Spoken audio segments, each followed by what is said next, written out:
m'as demandé si je suis une Yaïfal. Alors moi, je sors de l'Europe et je suis une ancienne hippie. Les hippies, c'était les années 68. On commençait, les garçons à des longs cheveux, on était peace and love, frères et sœurs, surtout pas vivre pour la compétition, mais pour s'aimer, pour être sur la terre, pour faire la paix. C'était la guerre de Vietnam à l'époque où les gens étaient contre. Il y avait plein de... Ces mouvements, vous n'avez jamais entendu, non? Ici, c'est Yaïfal et Baïfal, c'est avec les marabouts. Nous, on n'avait pas de marabouts. Pour nous, c'est d'être en paix, quoi. C'est anglais, mais je ne sais pas d'où ça vient. En fait, je peux vous raconter vite fait. Quand tu prends l'Amérique a été peuplée par des gens qui sont arrivés avec des Européens qui sont arrivés avec des bateaux. Ils ont tué tous les Indiens pour dire c'est à nous et c'est nous qui font les lois et vous devez nous obéir, comme ils avaient des armes. Donc, le mouvement hippie, c'était les petits-enfants de ces gens-là qui avaient honte de ce qu'ils ont fait les grands-parents. Et du coup, ils ont dit, nous, on veut plutôt regarder comment ils vivaient les gens qui étaient là avant nos grands-parents, les Indiens, les gens de ce pays-là. Et c'était les Indiens rouges. Et du coup, c'est les Indiens rouges où le peuple sauvage est devenu un symbole parce qu'eux, ils vivaient avec la paix, avec la terre. Et quand ils tuaient un bison, ils s'excusaient, ils faisaient une prière. Avant, c'était juste pour faire manger leur famille. C'était pas pour tuer tout un troupeau et faire beaucoup de khalis. Donc, alors, c'est le mouvement hippie. Il est en fait un pardon. Ils voulaient, les hippies voulaient faire du bien, réparer la faute que leurs grands-parents ils ont fait envers ces peuples-là. En fait, c'est ça. Et c'est venu jusqu'en Europe après. Et moi, je suis un enfant de ça. Ouais. Depuis combien de temps vous êtes ici au Sénégal? Alors moi, ça fait 8e hiver, 8 ans que je viens l'hiver. Et je fais la médecine traditionnelle, mais en France aussi. Moi, j'ai 8 enfants que j'ai accouchés toute seule avec mon mari dans la brousse. On vit en haute montagne. J'ai refusé d'avoir l'électricité et le gaz parce que je ne crois pas dans l'éternité de Intermarché et d'Internet. Voilà, ça c'est par exemple... Ta propre philosophie de vivre, quoi. Non, c'est une philosophie hippie aussi. Hein. Soit comme la nature, comme c'est possible de vivre dans la nature. Si tu te fies à des choses de la création de l'homme, tu vas souffrir parce que qu'est-ce que tu fais quand tu l'as plus? Tandis que la création de Dieu, elle est toujours là, non? Voilà. Donc alors, dans notre vie, sans confort, on a appris à nourrir nos enfants, on a appris à faire des médicaments, on a appris à faire tous les ustensiles de la maison. Même mon mari, c'est lui qui a fait la maison, et pas avec des scies électriques, mais avec à la main. Voilà, notre esprit de base. Et donc, comme en ce moment, l'Europe est en train de dévier grave vers le modernisme, en Europe, il n'y a plus de Dieu. Il n'y a plus aucune religion. La religion, le Graal, c'est le portable et c'est la création de l'homme. Et du coup, je conclusionne que le matérialisme, il vole l'âme dans le cœur des gens. Les gens, ils sont plus joyeux et le cœur, il ne marche plus. On se dit plus salam alaikum. On est avec ses machines dans la salle de sa maison toute la journée. Et c'est grave. C'est grave. Qu'est-ce qui vous a attiré ici au Sénégal? Qu'est-ce qui vous a impressionné ici au Sénégal? Très intéressant. Alors moi, je suis musicienne aussi. Et quand je fais la musique, d'ailleurs, j'ai réfléchi de chercher la guitare. Quand je fais la musique, c'est plutôt les airs un peu orientales. Je voulais toujours aller en Inde. Je ne voulais pas forcément aller en Afrique. L'Afrique, on ne connaissait pas trop. Et c'est des gens de mon village qui sont partis en Afrique. Ils ont dit, Barbara, on y va, si tu veux, viens avec nous. Et c'était vraiment par hasard, si tu veux. Mais le hasard n'existe pas, n'est-ce pas? Que je suis arrivée et je trouvais tout de suite, je trouvais mon chez-moi. C'est-à-dire la simplicité et qu'il y avait encore un peu de cœur et de l'âme dans les gens et qu'il y a le salam alaikum, qu'il y a la vie, quoi. C'est vital. Il y a plein d'enfants, c'est simple parce que c'est pauvre. Et c'est pas encore pourri par la richesse, on peut le dire comme ça. Vous êtes un peu spirituel? Ça dépend qu'est-ce que tu veux dire avec spirituel. Vous êtes attiré par la culture des Baïfal? Ouais, parce que ça rassemble pas mal aux hippies. Et c'est simple, ouais. Par contre, il me manque des femmes. Regarde, il n'y a que des garçons là. Il n'y a pas trop de Yaifa qui sont assis dans les daras avec les garçons. Et voilà, j'ai travaillé dans un dara, j'ai fait plusieurs daras déjà, agriculture aussi, à Mboro.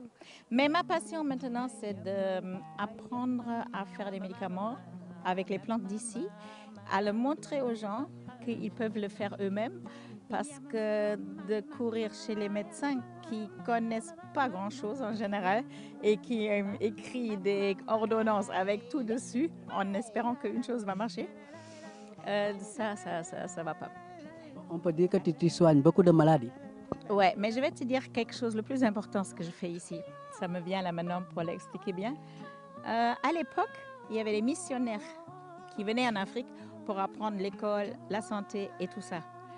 Moi, je viens ici pour vous démissionner, c'est-à-dire pour vous remettre dans votre culture ancestrale, de remanger comme vos ancêtres. Par exemple, il y a plein de gens qui ont le siti. Le siti, pourquoi? C'est quoi le siti? Le siti, c'est de manger tcheboudjen qui est très très gras. Tout est gras. À l'époque, les ancêtres, ils n'avaient pas d'huile et ils n'avaient jamais le siti. Ils étaient en santé. C'est le monde moderne qui est arrivé ici aussi, qui vous influe. Je comprends les femmes qui sont contentes. On peut acheter de l'huile, trop bien. On peut acheter du sucre. On peut acheter des bonbons à nos enfants. Mais vous ne savez pas que c'est votre maladie qui arrive. C'est ça. Et en fait, c'est pour ça que je dis, je viens pour vous démissionner, pour vous rebrancher à être comme vos ancêtres et pas suivre le chemin du monde moderne. Je comprends que c'est une tentation, c'est bien, mais ça ne fait pas du bien. Ça veut dire que tu as compris beaucoup de choses sur la nature. Un peu rec, un peu rec. Tu fais des compositions, tu peux nous en dire plus? Très simple, très très simple. Vous avez le nebadai. Le nebadai, il donne toutes les vitamines, toutes les... comment on dit ça? C'est pas que des vitamines, c'est des... tout ce qui est tout ce que le corps il a besoin. Ce qui manque, calcium, magnésium, les éléments. Mais le nebadai, il est rempli. Il est 1000 fois plus fort qu'une orange ou autre chose. Et je sais que quand on est fatigué, je travaille à Kaolack avec les lépreux. J'ai ouvert un dispensaire dans un village de la lèpre. Et souvent, ils sont faibles, très très faibles. Mais voilà, suffit de mettre du nebadai dans une bouteille avec de l'eau dessus l'après-midi. Et le matin, tu filtres parce qu'il fait chaud, sinon ça va commencer à fermenter. Et tu bois ça, toute la bouteille de la journée, ah ben, tu te sens fort comme un lion. Très simple. Après, moi, je suis pour la simplicité. Moi, je suis allemande d'origine et ma grand-mère, là-bas, on soignait avec l'eau chaude et l'eau froide alternées. C'est incroyable comment ça marche. Par exemple, j'ai vu un jeune gars qui a eu un accident de moto. Son pied, il était comme une pierre, il ne pouvait plus du tout le bouger. Il marchait avec des béquilles. Et je lui ai dit, prends 2 bassines, une avec l'eau très chaude, tu mets un peu de carbonate dedans, très chaud. Et l'autre bassine avec les glaçons. Et tu commences par le chaud. Et quand tu peux rester dedans, tu regardes l'heure, 3 minutes. Après, tu vas dans le glacé, tu regardes 3 minutes. Tu retournes dans le chaud et quand le chaud il est plus assez chaud, tu rajoutes le chaud et tu fais ça pendant une demi-heure. Chaud, froid, chaud, froid. Ça fait quoi? Tu le fais comment? Chaud, froid, tu trempes ton pied. D'abord dans la chaude, après dans le froid, après dans le chaud, après dans le froid, pendant une demi-heure. Qu'est-ce que ça fait? Ça fait que le sang qui a du mal à aller en bas et remonter, il le fait, mais il est un peu fatigué. Et là, il y a la force. Il y va. Il guérit le pied tout seul. Et toutes les maladies et les veines, comment on appelle ça, les veines bleues là dans les jambes et tous les problèmes d'articulation. Voilà, ça c'est la médecine simple avec de l'eau froide, de l'eau chaude. Tu n'as pas besoin d'autre chose. Mais si quelqu'un a des infections pulmonaires ou cancer, qu'est-ce que vous allez le conseiller? Moi-même, j'ai des problèmes de cœur. J'ai eu un infarctus il y a 3 ans, ici même, dans la brousse. Je ne savais même pas que c'était un infarctus. Il me manque une partie de cœur. Mais on peut vivre aussi avec un peu de moins, c'est possible. Qu'est-ce qu'on fait déjà? Premièrement, ce qui est important, c'est d'être heureux. De ne pas trop manger. D'être heureux. De dormir. De boire de l'argile, le ban. Et moi, je faisais même des cataplasmes d'argile sur mon cœur pendant 1 mois et demi, tous les nuits. Et j'étais guérie. Voilà, encore un exemple de la nature. Un animal qui est malade, il fait quoi? Il ne va pas chez le docteur chercher une ordonnance, non. Il va dans la forêt, il va se rouler dans le ban. Et il va dormir avec le ban sur le corps. Ah, le ban, c'est magique. Ah oui, une fille de 14 ans, un œuf grand comme un œuf, elle avait une boule dans son petit sein, elle n'avait pas encore d'enfant. Je mettais pendant 10 jours, tous les soirs, une compresse avec le ban, un plastique par-dessus, tout ça scotché. Elle a dormi avec. Après 10 jours, la boule grand comme l'œuf était tout petit comme une cerise. Et ouais, le ban, il absorbe.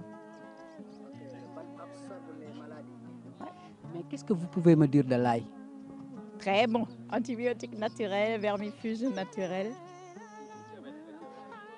Diabète aussi, ouais. D'ailleurs, vous avez plein de plantes ici pour le diabète. Ouais. Je ne les connais pas là maintenant comme ça. Je peux te parler de toutes les plantes chez nous que je connais bien par cœur. Mais ici, je travaille encore avec des livres, avec des amis. J'ai fait un séminaire de stage de médecine traditionnelle. J'apprends parce que je ne suis pas toujours ici et il y a beaucoup de plantes ici. Mais c'est surtout de brancher les gens à remanger, à revivre comme les ancêtres. Regarde, quand tu vas à Dakar, tu n'as pas des panneaux qui disent aux voitures dans quel quartier tu es, vers où il faut aller. Par contre, tu as tous les 10 mètres des panneaux de Auchan, de publicité du monde moderne qui ne vous fait pas du bien aux Sénégalais. Et comment dire, moi j'accouche aussi des femmes. J'accouche les femmes et j'aide à accompagner à mourir. Et le gars qui a construit ce joli hôtel-là, Gérard Chenet, je l'ai accompagné l'hiver dernier à mourir. Ah bah tu restes avec lui et tu le soignes et tu montres que tu l'aimes et tu le laisses planer et tu l'accompagnes à partir. Tu savais qu'il va mourir? Ouais. Parce que sa maladie. Non, il y a plusieurs stades. Tu pars pas comme ça. Il y a plusieurs stades. D'abord, il y a le stade de refus. Non, je veux pas, je suis encore bien. Parce que souvent, c'est en relation avec une maladie. Et après, il y a le stade de laisser aller. Après, il y a le stade d'acceptation complète, de se lâcher. Et au moment où il lâche prise, il y a encore d'un coup, tu as l'impression qu'il va reguérir. Il est en pleine forme. Et après, pouf, il part. Mais qu'est-ce qui vous a inspiré à être médecin? Je ne suis pas médecin, je n'ai jamais fait aucun diplôme. Mais je pratique. Mais parce que moi, j'aime la création de Dieu. J'aime pas du tout le monde moderne. J'ai fait aucune confiance dans un supermarché ou dans un portable. Parce que tout ça, c'est des jouets qui vont, au bout d'un moment, se retrouver par terre en plastique, en poubelle. Tu peux me dire ton dernier mot? Moi, personnellement, j'aime bien parler avec les oiseaux. J'imite leur chant, je suis musicienne. Et j'adore parler avec les étoiles, avec les arbres, de s'asseoir, de méditer. C'est comme une prière, c'est une méditation. Sois calme. Quand on arrête d'avoir des pensées dans la tête. Et les pensées, ils viennent de quoi? Ils viennent de plein d'influences qu'on a. Et avec ces appareils-là, l'Internet, l'appareil, le portable, eh ben, on est tout le temps émergé par des impressions, des sons, des savoirs, nanana. Notre tête est rarement calme. J'ai une question très... Et moi, je conseille à chacun, prends un drap, va dans la brousse, regarde que tu n'es pas sur une fourmilière et dors par terre, seul dans la brousse. Ça fait quoi? Ah ben c'est génial. Tu es un enfant de Dieu. Tu es une partie de la création et tu te rends compte, tu n'es pas une partie d'une culture ou des lois ou des religions. Tu es juste tout simplement avec les arbres, avec la terre sur ton corps, avec les étoiles dessus. Et tu dis merci et tu es heureux. Pour moi, c'est ça le bonheur. Moi, j'ai une question très complexe. Vas-y. J'aimerais savoir, même si c'est avec ou sans micro, mais j'aimerais savoir, est-ce que tu es une voyante? Ça veut dire quoi, voyante? Bon, spirituellement, une voyante, quelqu'un qui médite, mais qui sait beaucoup de choses, qui prédit le futur. Un peu, oui. Un peu, ben, je suis pas, non, j'appellerais pas ça voyante. Je dirais juste que plus tu simplifies ta vie, moins tu manges des images de par les appareils modernes là, plus tu es calme, tu médites, tu fais la prière, plus tu deviens sensible à des vraies choses. Et après, je dirais spirituellement, un conseil à tout le monde, tout ce qui t'arrive, c'est toi qui le projettes. Il n'y a rien qui arrive par hasard. Même s'il t'arrive du bien ou du mal, tu as besoin pour apprendre, pour devenir plus grand. Inconsciemment, on l'a choisi. Donc, il faudrait être dans la gratitude, il faut dire merci et pas râler quoi. Hein? Tu peux nous dire sur le tourisme du Toubab Diala? Le tourisme de Toubab Diala, ouais, en général, ce sont des gens, c'est des gens ben, quand même bien portantes qui ont de l'argent, mais c'est des gens qui aiment l'art. Parce que Gérard, justement, c'était un artiste. C'est lui qui a sculpté toutes les têtes que tu vois dans la cour. Il faut rentrer là-dedans. À chaque, tu tournes la tête partout, il y a son art et c'est joli. Il y a le cœur qui parle. Et il y a un jardinier qui arrose toutes les plantes. Il y a des oiseaux, c'est beau. C'est très beau. Par contre, Gérard n'est plus là. Et il y a de moins en moins des artistes, excuse que je le dis comme ça. Et j'ai bien peur que ça pourrait prendre le chemin aussi vers la khalis. Moi, je dis toujours, au Sénégal, la maladie, c'est la khalis. Tu n'aimes pas le khalis? Oh ben, c'est con de vivre pour ça. Qu'est-ce que tu fais avec la khalis? Moi, je préfère rien avoir et être là où il y a de l'eau qui coule, même dans les Pyrénées, où il y a notre maison, il y a de l'eau qui descend de la montagne, elle est gratuite, elle est fraîche, il y a les forêts, il y a plein d'animaux sauvages dedans, il y a des fruits, il y a des champignons, on peut ramasser, on ne demande pas de khalis. Nous, moi j'ai aidé aux femmes à faire leur bébé, on ne demande pas de khalis. Il y a des choses, c'est bête de vivre que pour le khalis. Le khalis, c'est une invention des gens qui se sont mis en ville, qui se sont entassés par des milliers à un endroit où il n'y a pas une goutte d'eau qui coule. C'est complètement primitif. C'est très primitif. Les animaux, c'est plus intelligent que nous, non? Moi, je fais quel genre de musique?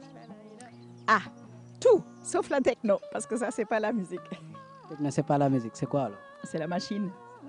C'est moi je dis, tu as la bombe et tu as la ficelle et tu allumes et ça fait tout avant que ça fait paf. Alors tu dis pour voyante, on peut nous ancrer notre vie. Est-ce que l'être humain va être intelligent et arrêter de courir après son dieu de matérialisme, la high-tech surtout, ou est-ce qu'il va retrouver la nature? Je doute. Regarde les tas de poubelles partout. Un jour, j'ai dit à un marabout, mais gentiment, hein, j'ai dit, vous aimez pas vos enfants? Il m'a regardé, il était choqué. Il a dit, pourquoi tu me dis ça? J'ai dit, parce que nous, on fait attention qu'on laisse à nos enfants une terre belle, qu'ils peuvent planter dedans et qu'ils peuvent se nourrir.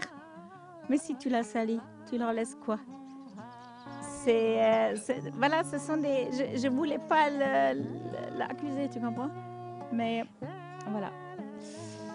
Voilà, plein de choses. Mais tout le monde est plein de lumière et tout le monde est plein de fautes ou d'ombre en même temps. C'est dans chacun. Il n'y a pas que des gens bons et il n'y a pas que des gens mauvais. Donc alors, on doit être ensemble pour voir la lumière dans chacun. Le côté ombre, laisse tomber. Ça, il faut le nettoyer toute seule. Un conseil pour les internautes? Soyez heureux, suivez vos cœurs au lieu de votre tête. Mais lundi, je vais aller me faire une carte de séjour. Il y a des Africains qui partent en Europe et moi, c'est à l'envers. Je me sens ici plus en sécurité qu'en Europe. Ouais. L'Europe, en ce moment, est crainte. C'est une fausse crainte parce que tout va bien à l'extérieur. Mais j'ai accouché un enfant dernièrement et c'est interdit maintenant d'accoucher à domicile. Et ils ont forcé la maman de donner une piqûre de tétanos au bébé qui avait 2 jours parce qu'ils pensaient que nous, on n'avait pas stérilisé le ciseau. Mais ça, c'est juste inventé. C'est pour interdire de faire des accouchements à domicile. Et aussi, on n'a plus le droit d'instruire ses enfants à domicile, comme nous, on a fait à l'époque. Il y a des jeunes couples qui doivent payer 7 000 € d'amende ou aller en prison pour ça. Donc, je dis que c'est une société, quand tu la regardes comme ça, qui est très bien. Mais quand tu regardes derrière les coulisses, il faut mieux se barrer. Tu peux nous donner votre numéro de téléphone pour qu'on l'affiche sur la base, celui qui a besoin de vous? Ouais, surtout si c'est pour des conseils pratiques au niveau médicinal, c'est bien. Les enfants surtout aussi.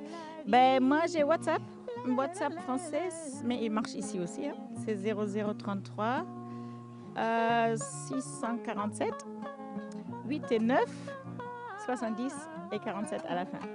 Et c'est Barbara. Barbara, c'est mon nom. Merci à vous.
Gratitude est importante dans la vie.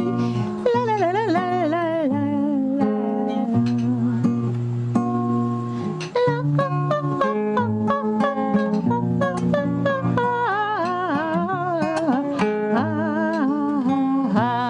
Oh merci. Oh mayo.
etc. On peut jouer toute la nuit, c'est la pleine lune. Elle donne la lumière et son amour à chacun et chacune.